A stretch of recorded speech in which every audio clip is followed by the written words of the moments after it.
Hello students, welcome to my channel concept of success. Students, आज की इस video में हम स्टडी करने वाले हैं क्लास 10th का फिजिक्स, और ये आपका साइंस का फिजिक्स का पोर्शन है।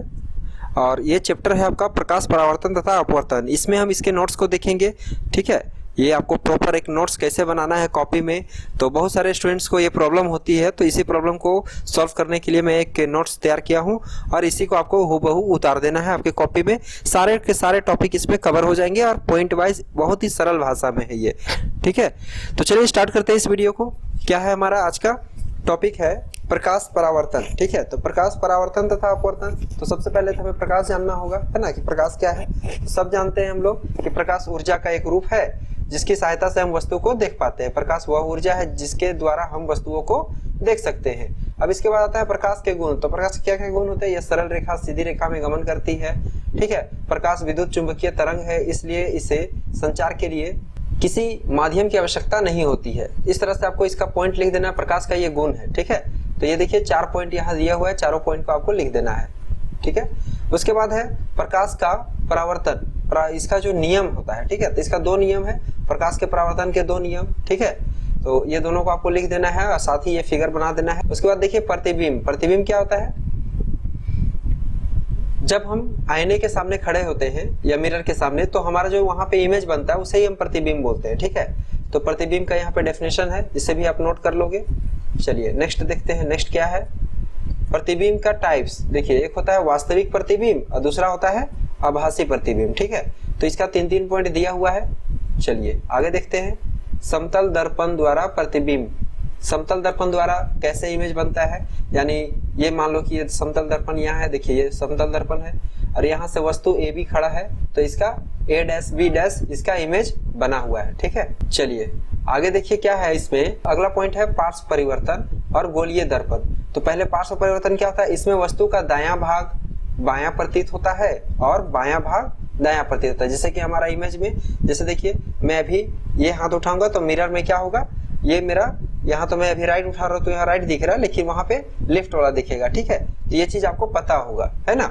चलिए नेक्स्ट टॉपिक है हमारा गोलीय दर्पण। तो गोलीय दर्पण क्या होता है ना, कि जैसे मान लो कि ये कोई गोला है और ये अंदर से खोखला है, ये पूरा गोल है, ठीक है। अब बीच से हम इसको काट देंगे तो 2 तरह का टुकड़ा निकलेगा, एक इस टाइप से और एक ठो इस टाइप से। अगर हम अंदर से पॉलिश करेंगे, ठीक है, अंदर से पॉलिश करेंगे तो बाहर से रिफ्लेक्टिंग सरफेस हो जाएगा, और बाहर से करते हैं तो अंदर से रिफ्लेक्टिंग सरफेस हो जाता है। तो इसे बोलते हैं गोलीय दर्पण। तो गोलीय दर्पण क्या है, कैसे है, इसको लिख देना है आपको, ठीक है। उसके बाद है गोलीय दर्पण में सामान्य प्रयुक्त होने वाले कुछ शब्द, ठीक है। तो क्या है देखिए, ध्रुव किसे कहते हैं? तो ध्रुव देखिए यहाँ पे ये जो पी है ना, इसे ही हम बोलते हैं ध्रुव, इस पॉइंट को, ठीक है, इसे ध्रुव बोलेंगे। फिर है मुख्य अक्ष। देखिए यहाँ पे CFP जिस लाइन पे खड़ी है इसे हम मुख्य अक्ष बोलते हैं। फिर है वक्रता केंद्र, इस C को हम वक्रता केंद्र बोलते हैं, ठीक है। इसी तरह से वक्रता त्रिज्या है, वहीं पे दिखाया गया है। द्वारक है अपर्चर, इसे हम द्वारक बोलते हैं, ठीक है। देखिए इसे थोड़ा सा दिखा, तो ये M से लेके N तक का जो स्ट्रेट दूरी है इसे हम द्वारक बोलते हैं, अपर्चर, ठीक है। तो इस तरह से आप लिख लोगे। फोकस को ही फोकस दूरी कहते हैं जब उसे हम P से मेजर करते हैं। तो ये सभी आपको लिख लेना है। ये बहुत अच्छा है, पॉइंट वाइज पॉइंट करके लिखा हुआ इस नोट्स में, आपको ये बहुत हेल्प करेगा एग्जाम में, ठीक है। चलिए आगे है अवतल दर्पण के किरण आरेख बनाने के कुछ नियम। अवतल दर्पण का जो किरण आरेख होता है उसका कुछ नियम है। तो देखिए इस तरह से आपको लिख देना है, कैसे कैसे लाइट रेस जाएगी, टकराने के बाद किधर मुड़ेगी, ठीक है। तो आप इसे नोट करके लिख सकते हो। देखिए यहाँ पे 4 केस यहाँ दिया हुआ है। चलिए अब आगे दिया है यहाँ पे अवतल दर्पण द्वारा बिंब की विभिन्न स्थितियों के लिए बने प्रतिबिंब। अगर हम वस्तु की जो पोजीशन है उसे चेंज कर करके रखेंगे तो कैसा बनेगा? जब हम अनंत पे रखते हैं तो कहाँ पे बनता है? प्रतिबिंब की स्थिति फोकस पर होती है, अत्यधिक छोटा होता है, वास्तविक और उल्टा होता है। सेकेंड नंबर में C पर रखेंगे तो क्या हो जाएगा? C से परे है, ठीक है, यानी C के जस्ट पीछे रखेंगे तो क्या होगा? F और C के बीच बनेगा, छोटा बनेगा, वास्तविक और उल्टा। C पर रखेंगे तो इमेज C पे बनेगा, ठीक है, समान साइज का बनेगा बट वास्तविक और उल्टा बनेगा। तो इस तरह से आप जब आप F पे रखोगे तो अनंत पर बनेगा, अत्यधिक बड़ा बनेगा, और वास्तविक और उल्टा रखेगा, वास्तविक और उल्टा बनेगा। P तथा F के बीच रखेंगे तो दर्पण के पीछे विवर्धित बड़ा बनेगा और आभासी और सीधा बनेगा। ठीक है, तो ये था हमारा। अब इसका देखिए इमेज कैसे कैसे बनेगा। सो जब अनंत पे रखे हैं, ये अनंत पे है, ठीक है, इन्फिनिटी पे है, तो यहाँ से गया टकराया आया, फिर इधर से तो F पे ही ये कट करता है। ठीक है, क्योंकि ये हाइट बहुत दूर में होगा तो इसका हाइट इसके पैरेलल हो जाता है, इसके पैरेलल, इसलिए इसका हाइट दिखता नहीं है।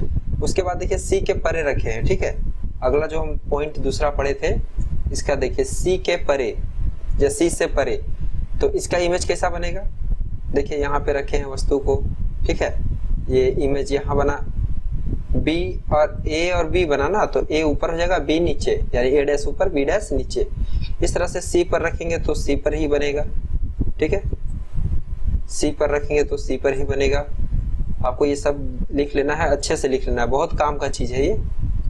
ठीक है, फिर आपको ये C तथा F के बीच रखेंगे तो देखिए इमेज डायग्राम है। F पर रखेंगे तो कैसा बनेगा। ठीक है, आगे है हमारा P तथा F के बीच रखेंगे तो देखिए इस तरह का डायग्राम, ये इंपॉर्टेंट है। ठीक है, B भी I इसको लिख देते हैं, इससे आप अच्छे से कॉन्सेप्ट को क्लियर कर लोगे। अवतल दर्पण के उपयोग कहाँ कहाँ होता है, तो देखिए टॉर्च में होता है, सर्च लाइट में, वाहनों की हेडलाइट में। ठीक है, दंत विशेषज्ञ अवतल दर्पण का उपयोग मरीज के दांत का बड़ा प्रतिबिंब देखने के लिए करते हैं। तो इस तरह का इसका उपयोग है, चार्ट को लिख लीजिएगा। फिर देखिए उत्तल दर्पण में कैसे बनेगा, तो ये इसका आपका लिखा हुआ है, इसका इस तरह से इमेज बनेगा। और उत्तल दर्पण में फिर ये दो केस होता है, तो दोनों केस यहाँ लिखा हुआ है। तीसरा केस देखिए कुछ इस टाइप का होगा, चौथा केस भी होता है, तो ये भी इस टाइप से लिखा हुआ है।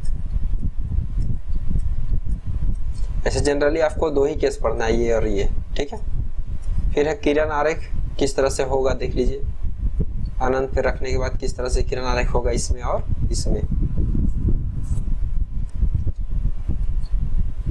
चलिए नेक्स्ट है उत्तल दर्पण के उपयोग कहाँ कहाँ होता है, तो वाहनों में किया जाता है इसे, पीछे का लोकेशन देखने के लिए, ड्राइवर अपने पीछे का एरिया देखने के लिए। ठीक है, चलिए अब आता है गोलीय दर्पणों द्वारा परावर्तन के लिए चीन प्रॉपर्टी। चीन प्रॉपर्टी क्या होता है, देखिए फटाफट से आपको ये लिख लेना है। यहाँ दिखा दे रहा हूँ फिगर को, यहाँ पे कौन कौन सा है वस्तु, ऊंचाई ऊपर की ओर है, आपतित प्रकाश की दिशा, आपको इसे लिख लेना है। ठीक है, और ये सारा पॉइंट को लिख देना है। यहाँ देखिए V प्रतिबिंब की दूरी, U क्या है, बीम की दूरी, F क्या है, फोकस दूरी। इस तरह से फिर आवर्धन है। आवर्धन मतलब जब वस्तु का जो इमेज है बड़ा छोटा बन जाता है तो वहां पे आवर्धन आता है, आवर्धन का इस्तेमाल किया जाता है। ये उसी का फॉर्मूला है और इसका पॉइंट करके लिखा हुआ है, लिख लेना है आप लोगों को। ठीक है, उसी तरह से यहाँ साइन प्रॉपर्टी है, इसको भी आपको कर लेना है। देखिए इससे रिलेटेड प्रश्नावली है, इसको आप बना सकते हैं। ठीक है,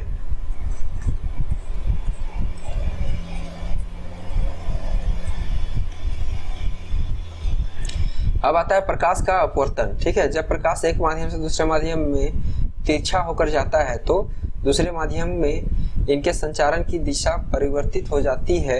इस घटना को प्रकाश का अपवर्तन कहते हैं। ठीक है, यहाँ देखिए प्रकाश अपवर्तन का कुछ उदाहरण दिया हुआ है। ठीक है, उसके बाद देखिए इसका, अब यहाँ देखिए अपवर्तन कैसे होता है दिखाया है। देखिए ये लाइट जा रहा है तो इसको जाना चाहिए था इस डायरेक्शन से, लेकिन ना जाकर के ये थोड़ा सा यहाँ से बैंड हो जाता है, क्योंकि यहाँ पे एयर रहता है, हवा, और यहाँ पे एक कांच है, तो इसका जो पार्टिकल्स है ये बहुत क्लोज रहेगा और इसका दूर रहता है। ठीक है, इसका दूर होता है एयर का, यानी कि वायु का।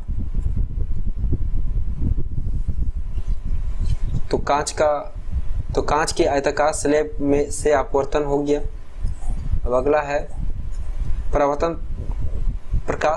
अगला है प्रकाश अपवर्तन के दो नियम। इसका होता है sin I by sin R equal to स्थिरांक, और ये स्थिरांक क्या है, स्नेल्स लॉ है। ठीक है, ये इससे रिलेटेड फार्मूला वगैरह है सेट किया हुआ, कर लोगे आप लोग। प्रकाशिक सघन माध्यम और प्रकाशिक विरल माध्यम, तो इसके बारे में लिख देना है आपको। फिर अगला है ये पॉइंट, ये भी लिख देना है। फिर गोलीय लेंस क्या होता है, लेंस के बारे में लिखना है। उत्तल लेंस और अवतल लेंस में अंतर याद कर लेना है आप लोगों को। उत्तल लेंस के किरण आरेख बनाने के नियम, देखिए ये नियम पहला दिया हुआ है, इसके बाद और दिया हुआ होगा दूसरा।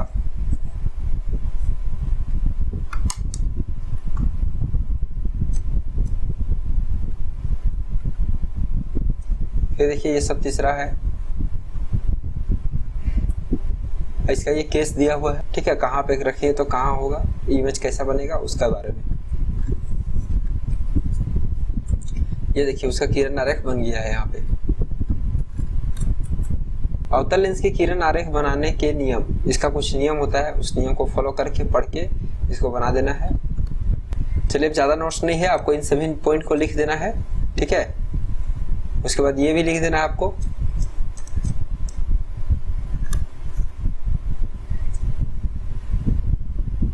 और ये भी लिख देना है।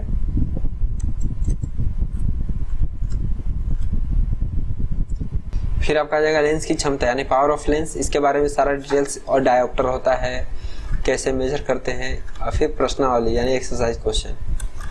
बस आज की वीडियो इतना ही, मिलेंगे आपसे अगली वीडियो में नए टॉपिक के साथ।